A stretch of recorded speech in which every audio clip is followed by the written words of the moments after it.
I'm here with Larry. Larry, please introduce yourself and tell us a little bit about the work that you do. Well, Ryan, I'm happy to be here today. That's a very difficult question to characterize what it is that you do. I've been a member of an IT company for almost 40 years, and I do that during the day. And at night, I slip into a blue onesie with a big S on the chest and become a storyteller.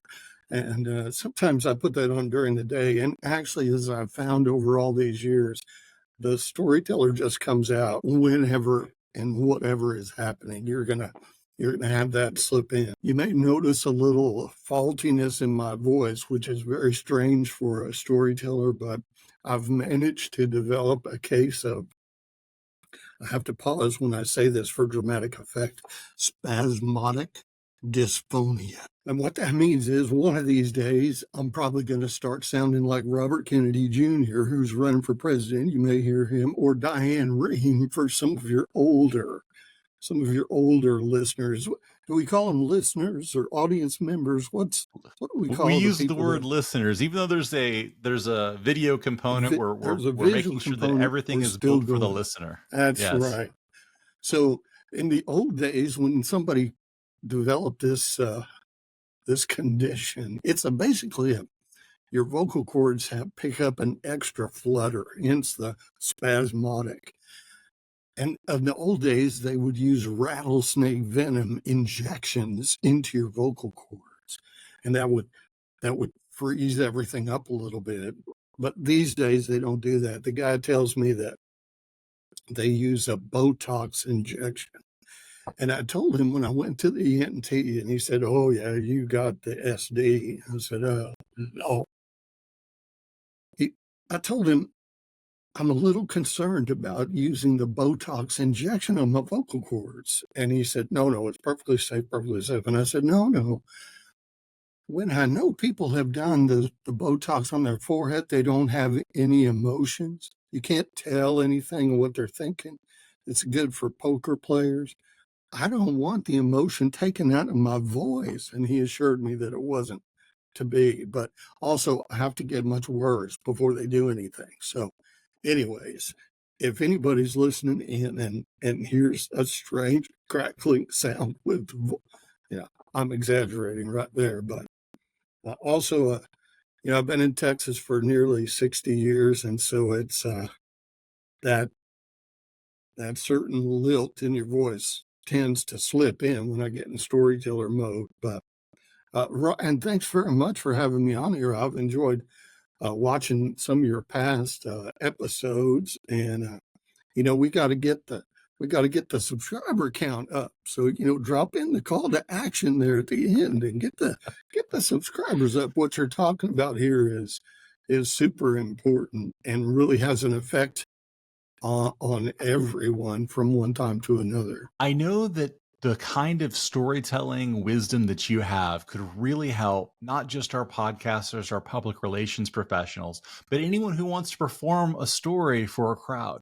Can you give beginners some tips for how to tell better stories for their audiences? Well, the very most fundamental tip, at the very base of any kind of storytelling at all, you have to know your story. You have to know, where it comes from and what it's about and how long it takes and what happens if there's an interruption in the middle. Can you restart? You've got to know your story. That's the most fundamental thing there is to it. There's a lot of other concerns, emotionally connecting with the audience and knowing your audience and all that. But at the very foundation, you've got to know your story. Whatever that story is that you're going to tell, you need to know that story. I do a lot of stories that people call personal tales. I'll take a very small moment in time from my own background and elaborate it out into 8 to 10 minutes of a tale. Basic story construction is important for people to know, but at the very end of the day, you have to know that story. You have to know the components. You have to know the parts. You have to know how how one phase of the story moves to the next. And it really doesn't matter what kind of story you're telling. You've got to know the story. It's as simple as that. And Ryan, I know as a storyteller yourself, you have some stories that you may not use every day, you may not use every month, you may not use every year. When it's time to use one of those stories, you better pull it back out and review it and get those details down, get those components learned. You don't want to memorize, you want to learn. You want to learn it. I suppose the next thing you would have to do is practice. I'm a big story practice person. Generally, I practice while I'm on the highway. That's my practice time. I got a little music going in the background and I'm running through my story as I'm driving, commuting to work, going to the grocery store. My wife will be sitting next to me in the passenger seat. She's talking about something. She looks over and she just shakes her head because she knows I'm knee deep in the story of the first John Deere tractor I got to drive. It's a curse. It's a curse. We should start this with, "Hi, I'm Larry and I'm a storyteller," and everyone says, "Hi, Larry," back because I'm on step 11 or something of that program. But really, the most fundamental thing for me is know your story. That's the first and number one commandment: know thy story. That's it. So know your story. And that applies to personal branding. That applies to making sure that you're ready to speak before an audience. That applies to so many different things. And I think it's great advice that cross applies to different industries. What It's other certainly, things? and the story that you know is the story that you want to end up telling, which may not just seem to make much sense. But when you think about it, the beginning of a story, the middle of the story, the end of the story, overall, there's a theme, there's a nugget, there's a concept, there's something that you want to get across. And if you haven't done that by the end of the story, then you haven't succeeded. So part of knowing the story is also knowing that intention of that story. The guys that you deal with branding and with PR, they're going to have a situation come up and they want to get a certain point across. The story they craft may be fantastic, but if they haven't achieved that point, if they haven't cemented the brand in your head, it's kind of been a waste of time. In my humble opinion, IHMO, IMHO. I'm an old man. Those abbreviations sometimes get me. I know LOL. I know that one. I try to practice that as often as I can. Can you take us through the beginning, the middle, and the end, and what to pay attention to in those three parts of our story, especially for new tellers who might be intimidated by the process of telling a personal story on their podcast or on a stage? For me, I generally start with the end first, which is to say that, as I said a minute ago, I want to get to a particular point. The beginning and the middle have to support that final point.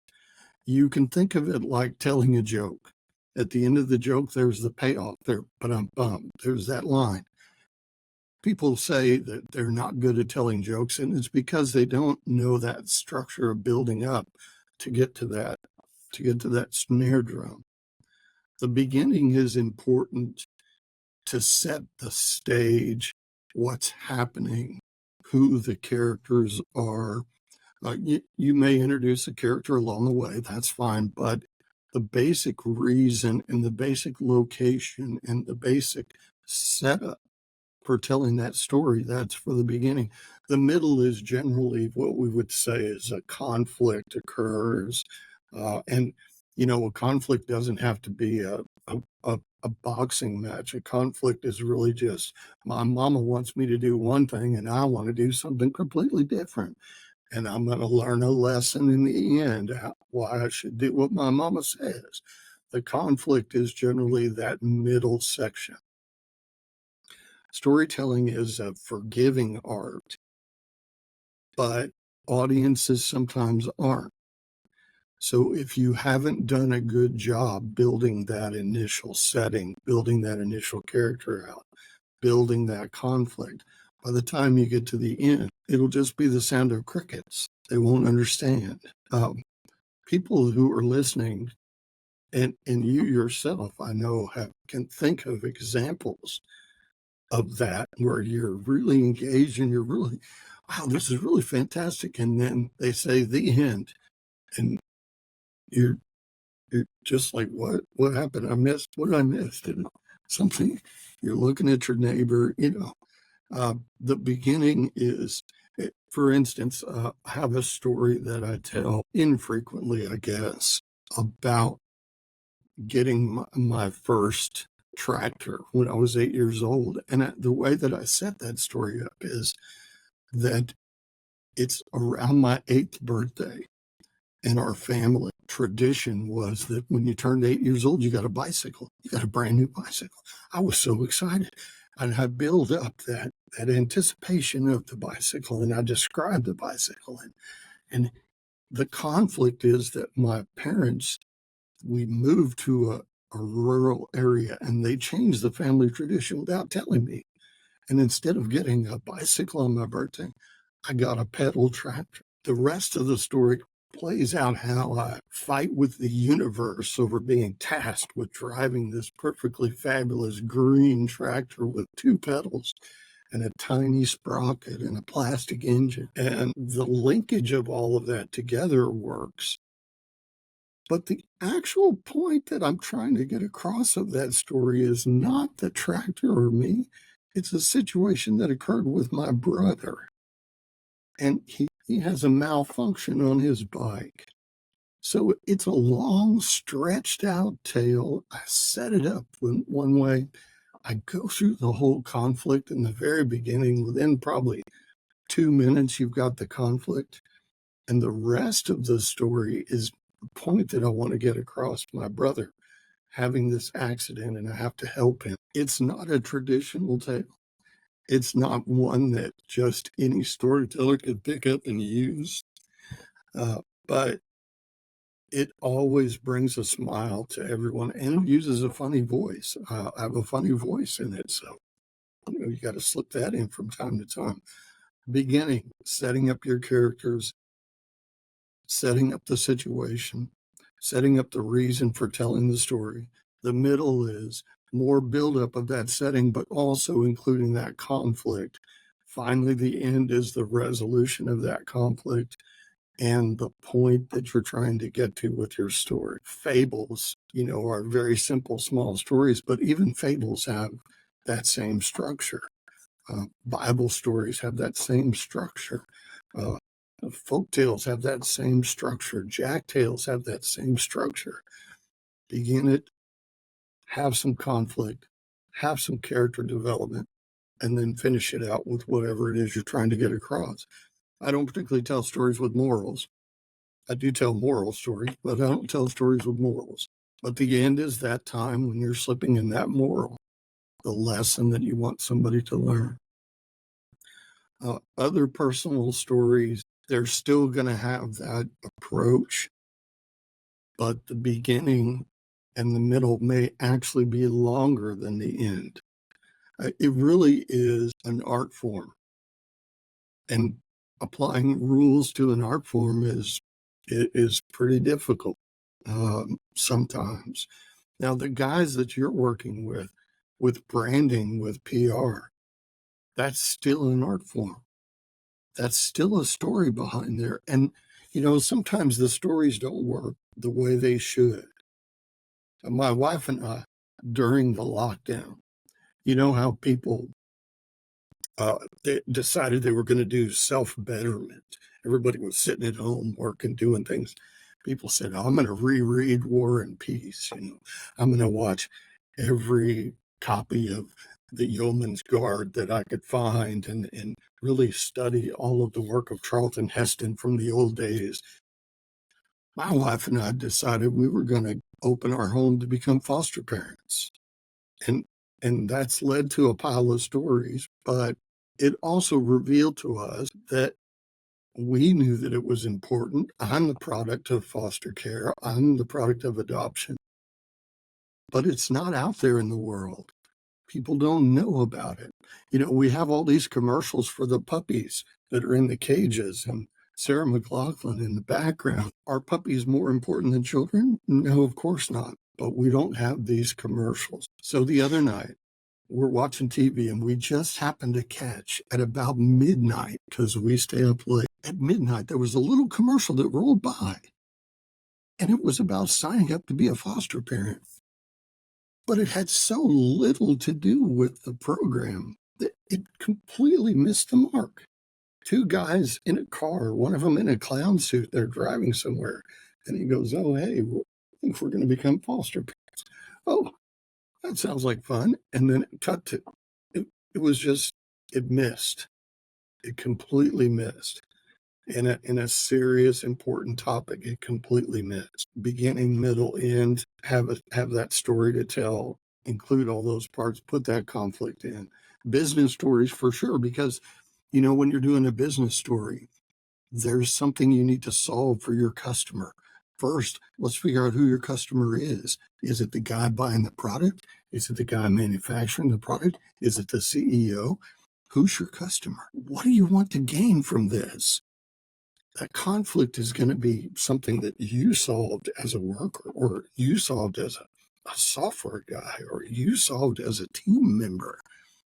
It's got a beginning, it's got a conflict, and it's got an end. And hopefully the end in your business story is, we made $1 zillion off of. It's the fundamental of, know your story, have a beginning, a middle, and an end. You can't fail. Don't be afraid to speak in public. And it sounds like the beginning, middle, and end are flushed out by a framework from your decades of experience in storytelling to make sure that you're focusing on setting, character development, and of course, the most important thing, the climax or the conflict, and then the most important thing at the end where you want to Yep. leave them with a message or a take-home message. Do you ever preview that take-home message at the beginning and give them a little hint? Do you ever, let them peek inside the box at the beginning or allude to things that might be I coming? come from the Paul Harvey school of storytelling. We're going to get the nugget at the end. Occasionally, you can do that and generally, I find the way I do that is to have the conflict at the beginning. Um, if I'm telling a story to kids occasionally, and this will strike fear in the hearts of most storytellers I know, a thing will pop in my head and I'll begin to tell a story. And I'm creating the story with this side of my head, and I'm translating it to language on this side of my head, and it's coming out my tongue over here. Hopefully, all the pieces are hooked together so that I speak that story. That's a scary proposition. And I guess I would say, if you pin me down, there's one story that I tell where I do sort of foreshadow that ending, I guess.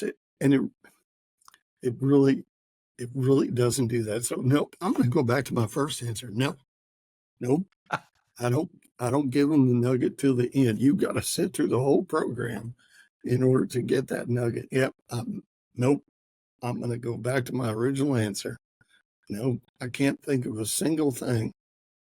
And part of the reason for not including that ending in the beginning is just that the components build up to that ending.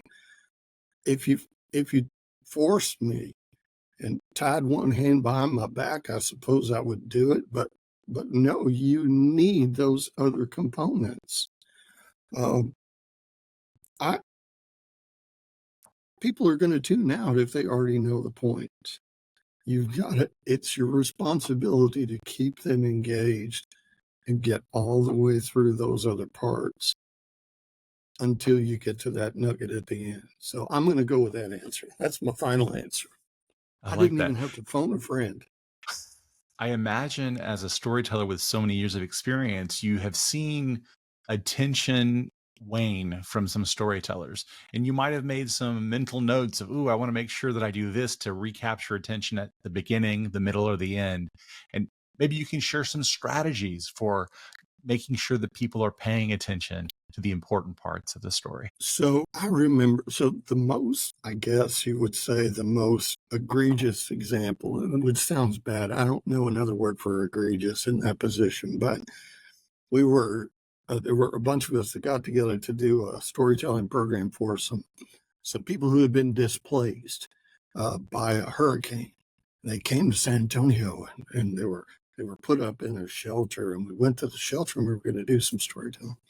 And one of the storytellers got up and began a story that was about a natural disaster and how and that face you made right there, we're all standing in the back going, and she realized about a third of the way through, she said, "Oh, let me switch gears. That's not a good story to tell today."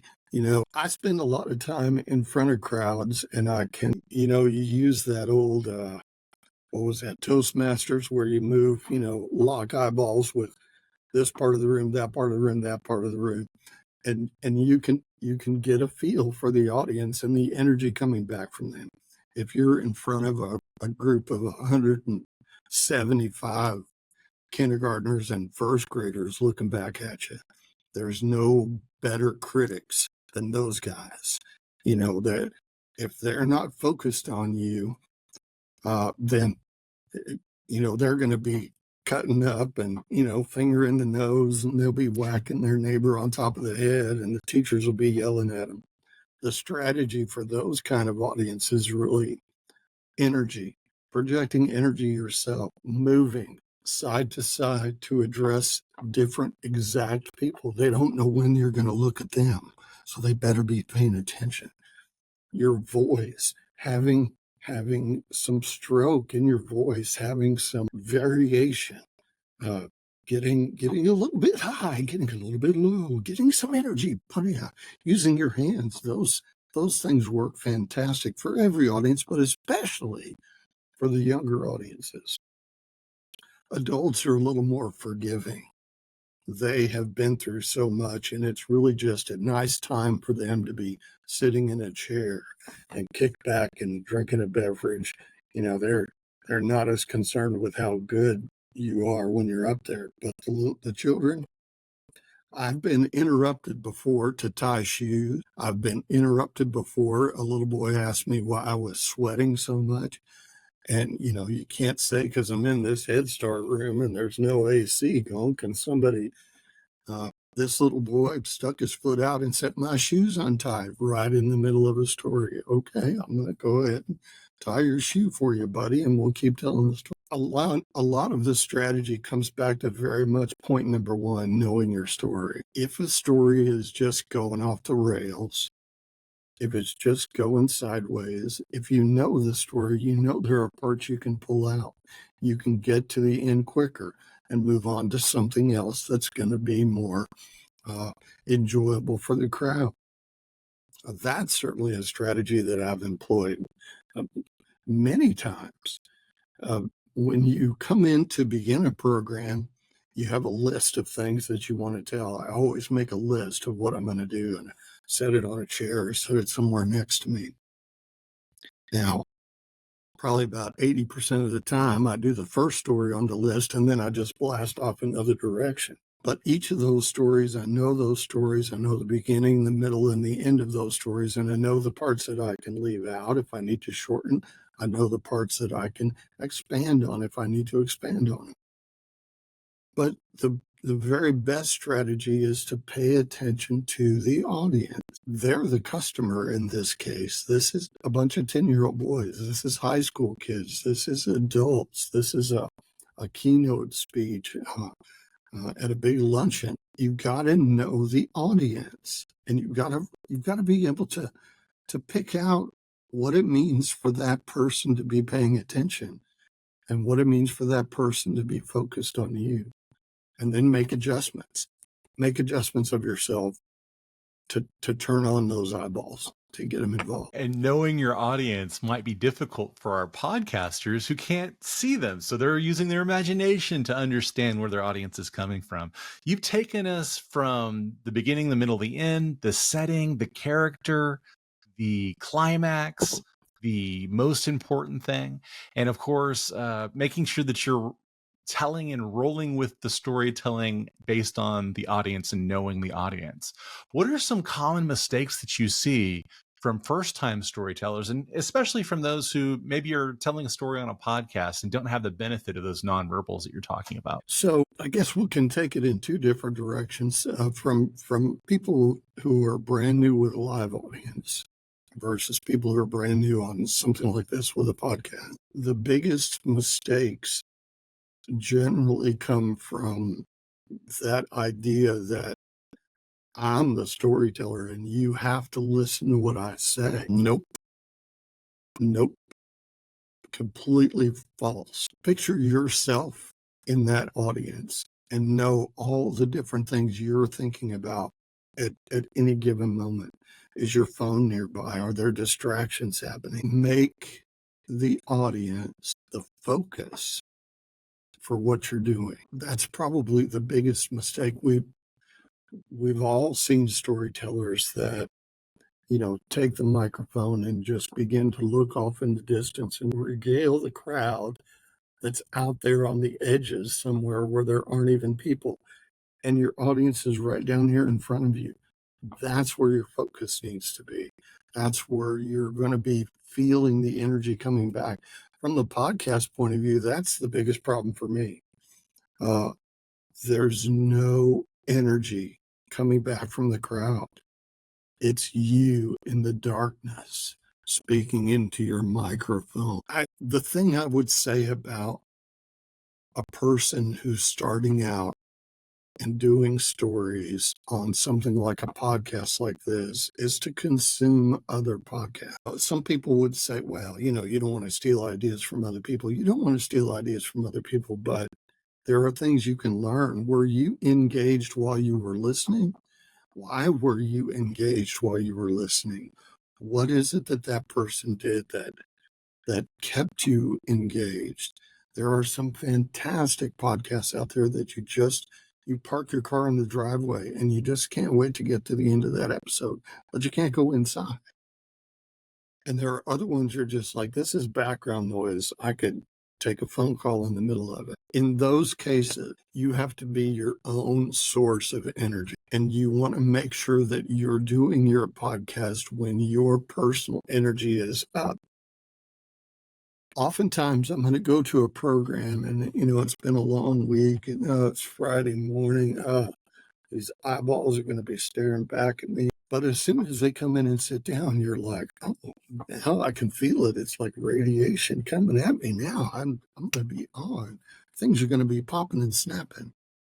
With the podcast, you're not going to have that audience. So it's incumbent on you to make sure that you are in a position of energy, providing energy yourself. It's just you against the millions and millions of ears listening that we all dream of, but you are responsible for keeping your energy up.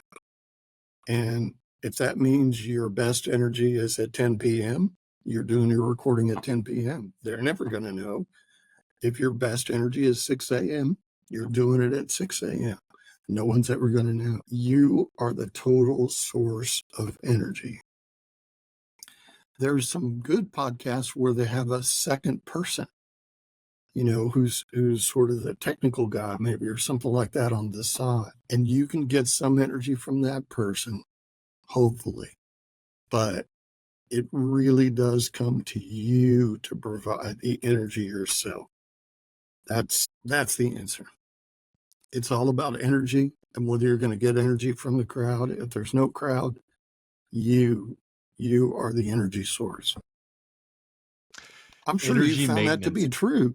You found that to be true on your podcast. Absolutely. And I gotta just tell you, one of the reasons that I like doing this kind of format with an interview is because I get energy from the other person instead of just speaking to a mic with no one else around me.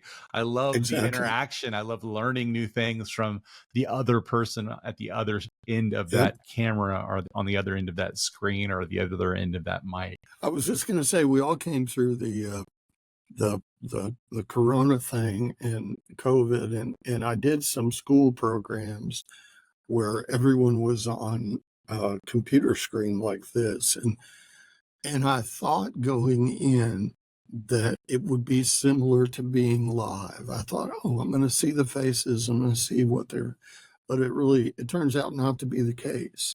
It still relies heavily on you to provide that energy. And it's even more difficult for the kids in this case to grab that energy from you. Distractions are just everywhere, and Whenever you're planning your story and you're in that planning phase and you're creating the bare bones of your story or the story beats, what is some of the things that you're looking for showing this? Because we have the old axiom of show, don't tell. And you've taken us through the beginning, the middle, the end, and focusing on setting, characterization, climax or conflict, and of course, the most important thing. But what are some things that you look for that show dimension? so from show dimension, do you mean that the story is going to be performance worthy, or do you mean taking an idea and building it to become a piece you can use? World building and that whole Okay. idea of making sure that because it's not just about the performance, right? It's about the planning. And in the planning phase, we Yeah. often might not give enough attention to certain pieces of our storytelling that could make a big difference when we actually perform it for an audience on a podcast or on a stage. I think in my case, I start with, I think I said this before, I start sort of with the end most time. And the planning and the creating of that story, I've got to be able to take myself, I've got to be able to take my own self as an audience member through that story. So I had a story that I wrote a few months back. And when I say write, I mean that very, very loosely. There are a few scratches on paper that are written down, but most everything else is just built up here in the head. But I had this horseshoe hanging up on the wall, and I said, well, I need to do a, I was doing rodeo stories, and I said, I need to do a story with this horseshoe. I take the horseshoe down off the wall, and I'm just looking at the horseshoe, and it's very polished and very silver. And I thought, well, now that's not a normal looking horseshoe. How did it get polished? Well, it got polished because somebody was rubbing on it like this. Why would they rub on it like that? Well, because they're going to rub it for good luck. No, no, no. That's been told before. What if the horseshoe acted like Aladdin's lamp, and and you got wishes by rubbing? Oh, now we're on to something. And so when I get something, when I get an object, when I get an idea, when I get a thought, you're rolling it in your head. It's like baking bread, I suppose. Um, Everybody learned to bake sourdough bread during the lockdown, right? You got to have your starter. In my case, the starter was that horseshoe. You mix in the ingredients. Okay, I need a setting for this. Well, this horseshoe is going to be out in a field and somebody finds it. Okay, now I've got this horseshoe buried in the field. Wait a minute. How am I going to find a buried horseshoe? Well, I've got to be out in the field myself. Okay, what kind of field is it? And your head is just constructing this visual of walking through this field. And when I tell you it's a visual, it really is a movie playing in my head of a guy walking through a field and stubbing his toe, leaning down and picking up this horseshoe. It's okay. Now he's got the horseshoe in his hand. Um, what is he going to, how's he going to trigger it? Well, it's got all kinds of crusty stuff on it. Okay, he's got to rub it. Yeah, he's got to knock all the dirt off. Uh, yeah, but that's kind of lame. That's, how am I going? So you just begin adding the other ingredients. Are there cows around? Are there horses around? Is there a fence? What's the weather doing? And it turns out the weather is what triggered it, because he started to rub that horseshoe. There was a great crash of thunder and lightning. And that, I think to myself, okay, thunder and lightning, I've got to demonstrate that when I tell this story to the audience. That's a that's an excitement builder. That's a hook that I'm going to put in this story. And then something else is going to happen. Well, he can't just get three wishes. What if it transported him somewhere? Oh, now we're really on it. And it just goes on and on and on from there. And the first time I told that story, what I realized right in the middle of it is I don't have a good ending. I don't have a good ending. I got all the way through creating this story, and I'm going to use it on Tuesday morning, and it's Monday night. I'm like, yeah, I got the horseshoe in my back pocket. I'm ready to go. I'm about 5 minutes into the story, and I realized, dude, you forgot the ending. What did we say? Beginning, middle, conflict, end. So now this side of my brain, luckily, was still engaged. I had enough energy drink or coffee or whatever it is people do these days, and it was still engaged. And I floated my way through an ending. I did that story on a Tuesday. I did it again on a Friday, and the ending that I used on Tuesday was a little flat. So it gave me Wednesday and Thursday to polish up the ending so that by Friday now I've got a coherent thing that I can use over and over again in other programs. For me, it starts with that nugget. I do a lot of cowboy poetry, and I heard this thing on the news, a story about 30 pigs floating down a river, 30,000 pigs.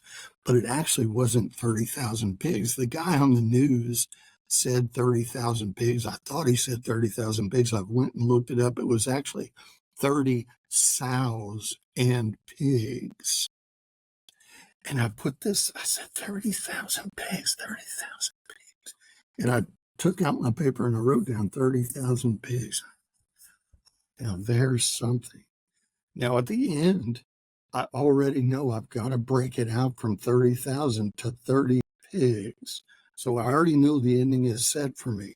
Now I've got to build up the setting, and I've got to now this is going to be in Texas, and what river is long enough? The Colorado River. Okay, now let's go to Wikipedia. Where's the headwaters? Okay, just north of La Mesa. All right, La Mesa is a good word that I can say. And it moves down the river, and I look at the map and identify a few more towns, and I think, okay, all along, and this is way back in, let's call it 1918. Yeah, that sounds good. So it's still really rural out there. And I start looking at these towns that have been around a long time, and there's ranches beside. And so then this story grows out of there, and this 30,000 pigs floating down the river at the end becomes 30 sows and pigs. And I've got some characters, and I've got a man on a horse, and he's going to save the day. And it's just another example for me. It starts with that one nugget. The Junior Don Deere story started because I had a completely different story that I used. So you put your tongue in between your teeth and your bottom lip, and you can talk with a funny voice. I needed a story to use that voice that I could tell in front of kids. And I just thought, how can I? And I just started playing with the sound coming out and how hard it is to understand. And that Junior John Deere employs that voice. It's always one nugget of something. I've got a story called Plastic Cowboys and Indians Have Feelings Too. And it comes from all those little plastic cowboys and Indians that you know, you get a little pack of in all their colors, and what would happen if you melted one down, and there's a conflict because one of you is playing with it and the other one doesn't want to because they have feeling. It really is just one nugget that leaps into your head. Write it down, put it on paper. That's your starter. Add your ingredients, roll it out, shape it up, throw it in the oven and bake it, and then eat it when it's done. And of course, you're giving it to the audience to eat. So it's like baking bread. There's a metaphor for you. That's great. And the ingredients, I especially like how we've covered many of those ingredients. You talked about nuggets and finding nuggets for personal stories to then maybe embellish and make more interesting. Can you talk about that process? Because we have a lot of people who are interested in personal branding who want to tell their real, authentic stories and keep them authentic, but also sprinkle in some things that will make those authentic stories that are true more interesting. Can you speak to that process? So I guess I would say in the beginning, a personal story is still going to be a story like any other story. You need, I suppose, to identify what kind of story it is that you're going to be telling. It's a personal story, but what kind? Is this an origin story? Where do you come from? How do you come to be in this place? Uh, is it a success story that you've had? Is it a failure story that you've had? Is it a story of personal growth? Identify if you've got this thing that happened to you when you were 15 years old and it set you on the path to where you are today. That's a personal growth story. And people are going to be interested in that because we're all humans and we all go through things, and how you overcame what you were going through uh, could lead someone else to some personal growth of their own. So I would say that identify at the very beginning, you have this idea you want to tell a personal story. What kind of personal story is it? I mean, it could be a family history story, unless your family is related to, you know, King Gustav the Fifth. It's probably may not be very interesting to other people. But if you're going to tell those personal growth stories, if you're going to tell a success story, failure stories are fantastic.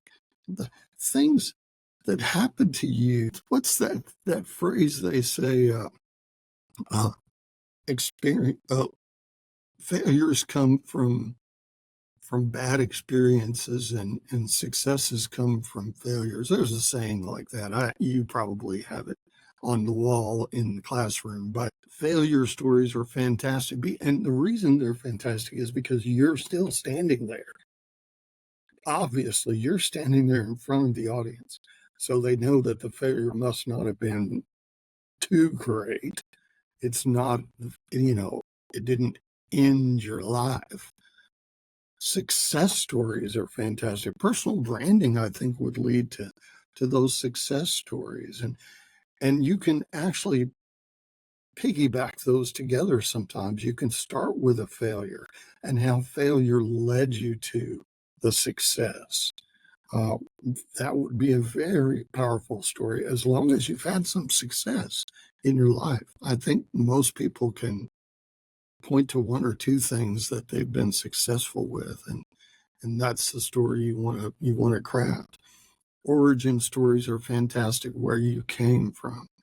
Sometimes they can be energetic and fun, and sometimes they're just pallid and somber. When my mother and father showed up to pick me up at the orphanage, that's how old I am. I was in an orphanage. We don't even have those anymore, right? I just cried and cried and cried and cried and cried. My mother picked me up and I was just crying and crying and crying and crying.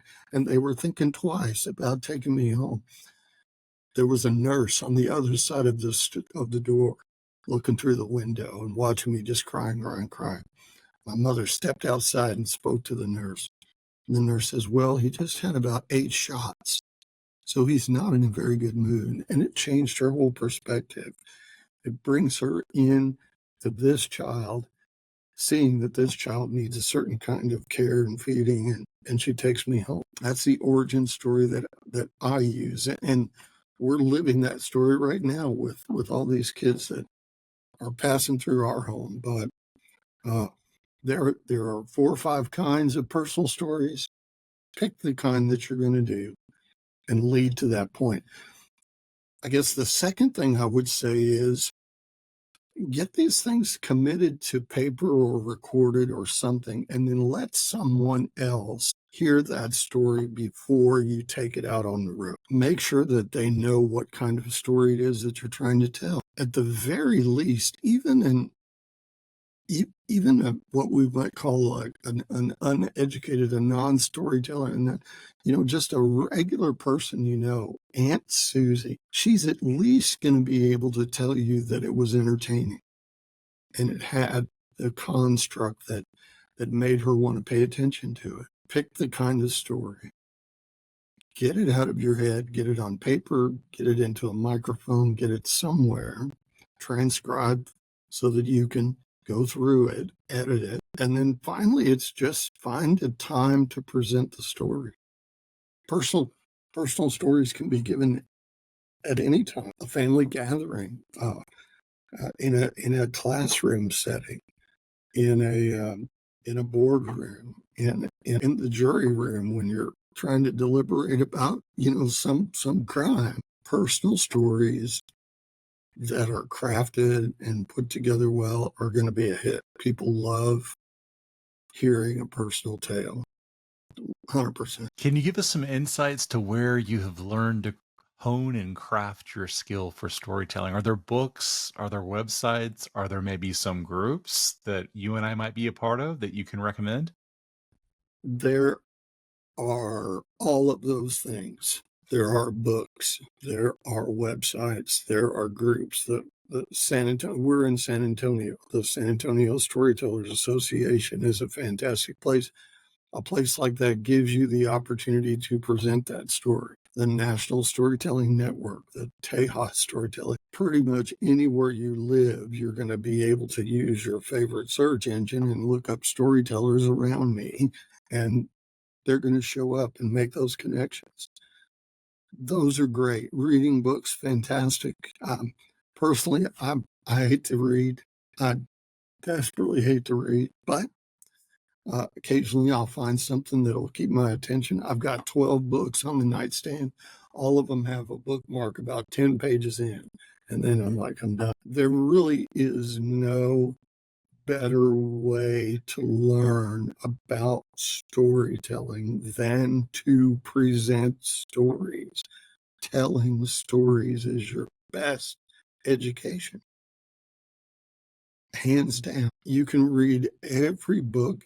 Kevin Cordy has a fantastic book, that Storytelling for Dummies. That's a fantastic book, and he goes through all the things. But there's absolutely no better teacher than 128 eyeballs staring back at you. There's hands down, that's the best. So you talked about knowing your audience. You've talked about crafting the tale. What's one core thing that we haven't discussed that you would really want people to remember when they're approaching storytelling? What's that one thing that maybe wasn't on our frameworks list that we haven't quite touched on yet? I think I would say emotional connection would probably be maybe the linchpin for the whole thing is emotional connection. While you're crafting a story, while you're learning a story, while you're researching a story, you want to be cognizant of the emotional connection you want this story to have with the audience. It could just be, I want them screaming with laughter. It could be as simple as that. It could be that I want them to be pushing back tears at the end. And that emotional connection, as long as you're telling to people, which most of us will be, that emotional connection is going to be the key that unlocks that person's attention back to you. Emotional connection. I have stories that the entire purpose of the story is just to get the kids in a fantastic frame of mind. And I use those with adults, and I just want to get them out of their comfort zone. I just want to get them to let loose for 5 minutes and make the sound of a hound dog every time I say the word noise in the story. There are other stories I have where the emotional connection I want is what you could call like remembrance. I want you to use my story as a way to think back on something that happened to you and how this story might connect with something that happened with you. So emotional connection is probably the thing you're going to struggle with the most. And even in personal branding, you would have to say that, what emotion do I want to leave people with when they've finished hearing the story? What the takeaway for them? Sure. you know, call me to do this thing. Here's my call to action and all that. But your call to action as a storyteller is providing that emotional connection and eliciting that emotional connection from the audience. And I know that values advocacy storytelling is important to you. Could you perhaps tell us a story that brings your values to the front of the room in relationship to foster care? So could you tell us a story about foster care, the foster care system, and why people should advocate for or engage with the foster care system? So the thing you want to realize about joining up and becoming a member of an agency that provides foster care, there are troubles in the world. There are situations that are not as good as the one that you have at home. Most of the time, certainly in all the cases for the kids that we've had, they're going to show up in the middle of the night and they're going to be in various stages of disarray. And you have about 5 minutes at the very first moment that you meet that child to reassure them that they're in a safe place and that they're in a place that there's not going to be any more harm. One of the kids that came to our house, middle of the night, a grocery sack, with mismatched clothes and three shoes, not three pairs, just three shoes. And she was scared. She was scared. She was 4 years old. She had no idea what was happening. Our job, number one, is to make her feel less scared. I'm 6'1". She was 2.5 feet tall. The very first thing I do is lower myself so that we're in eye level. Tell her your name. She doesn't respond. Ask her name. She doesn't respond. Extend your hand. She doesn't respond. Those moments, when you see that look on that child's face, tells you you are needed and what you're doing is important. And it may just be temporary, but for that temporary amount of time, you need to be the most important person to that child, and that child needs to be the most important person to you. We kind of got into it not understanding any of that. There's a lot of training. There's a lot of courses you do. There's a home study. They check you out. There's background checks. They don't tell you anything about that initial 5 minutes. And the fact that you have 5 minutes to get this thing off on a good footing, it's going to be the most difficult thing you do, but also the most rewarding thing you do. You put that child to bed and you have your monitor in there so you can see what they're doing. And you hear her sit up in the middle of the night calling out for her mom, saying that she's sorry and she won't cause trouble again. I can't tell you, it's heartbreaking. The next morning she's up and you're giving her some breakfast and she tells you her name. And that first evening, that first night is over. Those first hours are over. And you've made that connection. And it's not for everyone, but we need more people to do it. And the impact you're going to have is incredible. And they're going to impact you as well. And we can see that the S is not just for storyteller, right? There's some superhuman happening here, I think, because it does take a special kind of heart to open yourself up to a foster child. It certainly does. And you have enough information. And you never know when you're going to, it's sort of can be a minefield also. But still, like in our case, we stick to the very small, usually infants, 1, 2 years old, something like that. The things that happen, one little boy, my very favorite story about foster kids, one little boy, and we took him out to a restaurant. And most of these kids probably never been to a restaurant. Who knows? I don't know. He's about 18 months old. We go to a restaurant where they have the appetizers of cheese sticks. And so we tell him, hey, you want to try one of these cheese sticks? And he kind of takes a little bit of a bite, and he kind of likes the flavor. So he bites about half of it. And he's chewing and chewing and chewing and chewing and chewing and chewing and chewing and chewing and chewing and chewing and chewing and chewing. And then about maybe 2 minutes later, he decides, no, he don't really like this cheese stick after all. So he begins to pull it out of his mouth. And it's like a magician with those scarves coming out. He's got this cheese stick, and it's just coming out, and he's handing it to me. And I'm building this little pile of string cheese in my hand. And he says, and he finally gets it all out, and he says, I didn't like that. And I said, okay, that's all right. And he said, you can try it. Maybe I'll have this one over here. It just, these kids are just, all of our kids are grown and in their 40s and 30s. So getting back in with these little tiny babies are, a fountain of stories and ideas.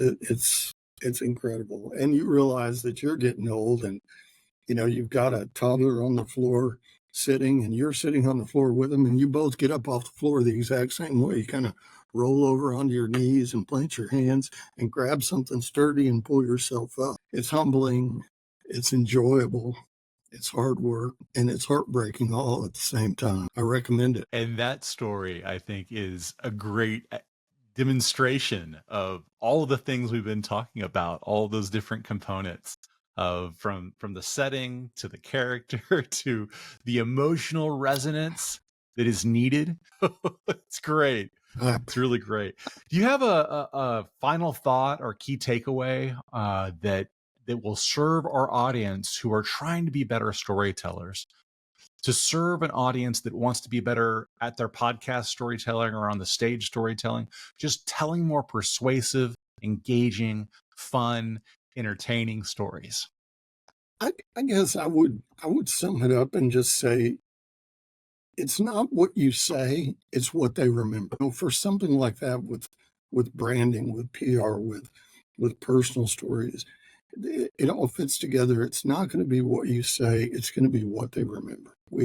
There's a lot of noise out there, and you're trying to differentiate yourself. What is it that they're going to remember from what you say? For me, they're probably going to remember that crazy thing with the cheese stick, because it's the last thing they heard. But it really is. It's not what you say, it's what they remember. Larry, can you tell us where we can find you on socials or online? And please spell your name for those who are searching their favorite search engine. It's LarryThompson.